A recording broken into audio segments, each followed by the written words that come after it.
The uproar in a New Jersey town over the substitute teacher who wants to return to the classroom after getting a sex change operation. The local school board is welcoming her, but not everyone is happy about it. Some parents say they do not want their teacher back in school. She's here live, and we're going to talk to her in a moment. But first, her story and the controversy. In his younger years, William McBeth had been an athlete, a soldier, a surfer, and a 1962 Sports Illustrated centerfold. For the past 5 years, he was a substitute teacher at Eagleswood Elementary School. But today, Mr. McBeth is Ms. McBeth. Last year, he became a she. And now the 71-year-old Lily McBeth is coming back to school. But in a charged school board meeting this week, the community stood divided. I will not allow you to put my kids in a petri dish and hope it all turns out fine. Why then would she want to take that abnormality and subject it to this age of school children? I don't see how this is an issue, honestly, because he's a totally competent teacher, and I don't see how that could have possibly changed. The community debate did not change the school board's prior decision to reinstate Ms. McBeth to her job. But for some parents, the controversy continues.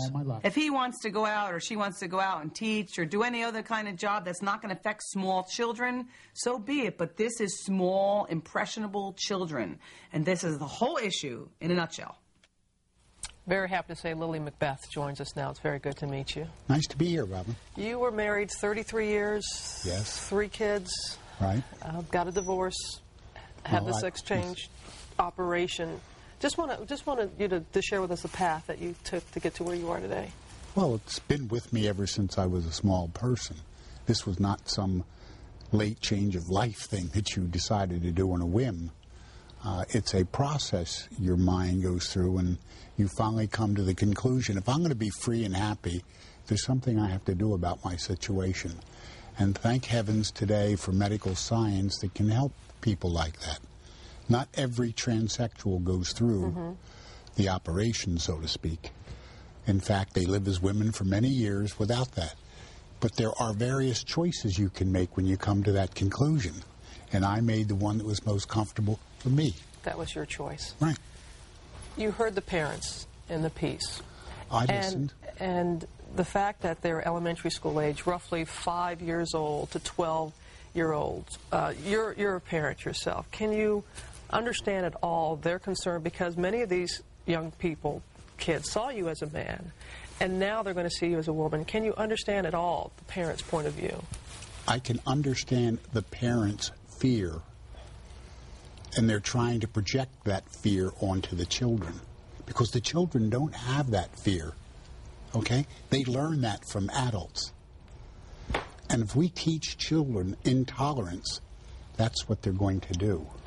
Have you prepared? Because that age, you're very inquisitive. You notice everything. You notice if your teacher changes his or her hairstyle or color.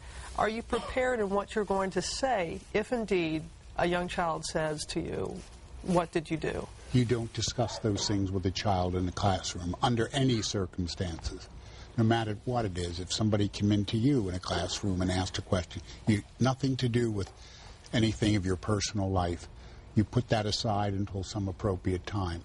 But you don't deny the child the curiosity. But I'm not there to teach anything about gender shift or anything like that. So you say nothing to them? Yeah, well, you simply say, I could discuss that with you at another time out of the classroom. And you put it off, and pretty soon they forget it. They go back to doing what they're doing, and they're happy.